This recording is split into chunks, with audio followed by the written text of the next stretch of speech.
Hi, my name is Dr. Jake Dodds. I'm a chiropractor at Spark Wellness in Fairhope, Alabama. Now for this video, I want to address a really important question, which is, why do I have migraine headaches? If you've ever suffered with migraines, or if you know someone with migraines, this is the most important question that comes up. It's like, what am I doing? What can I change? Obviously, I want to do anything to never have a migraine headache ever again. What I want to do is really clarify what we're talking about, because there's two different categories of things that people talk about when they're talking about things that cause migraine headaches, and they get combined and it gets confusing. So on one hand, we have things called triggers. So triggers are things that show up in your day-to-day life that could kick off a migraine headache. So this is things like loud sounds, bright lights, certain types of foods, certain types of drinks, too much physical exertion. I mean, that list goes on, and it tends to be specific to each individual person. But again, those things are triggers, so something to keep in mind and something to look at, but that's much different than what's actually causing a migraine headache. So when we really start looking deep down, like what's happening in the body and creating that migraine headache, those are more what we're talking about when we're getting into causes.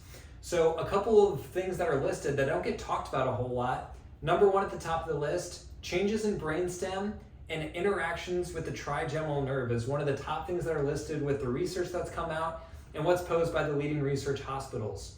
So the reason it probably doesn't get talked about a whole lot is those words are not very familiar, and it sounds like Latin to a lot of people. So I just want to pump the brakes. The idea is not really overly complicated. The brainstem is simply the area that connects your brain to your spinal cord. It controls all the things that keep you alive: heart rate, digestion, sleep cycle, mood. I mean, that list goes on and on and on. So if there's things that are messing with or interfering with proper brainstem function, that can be one of the most direct ways to create a migraine headache, a true underlying cause. The second thing that can come up is there's a trigeminal nerve, which is a nerve that runs from the brainstem up through the neck into the face. So if that nerve gets irritated, that's another common cause of migraine headaches. Second big thing that is talked about is an imbalance in brain chemicals. So particularly dopamine and serotonin, they're finding are really directly related with the symptoms of migraine headaches. Now, it's nice to understand like, hey, here's what my body is doing. But at the end of the day, the bigger thing is, hey, I want to make sure I don't have a migraine headache. So what do I do to make sure that cause isn't happening? So again, it's a really great question. And as we continue to keep peeling back these layers, we're going to get to a better and better answer. So in our upcoming video, we're going to start speaking more to, hey, here's the cause.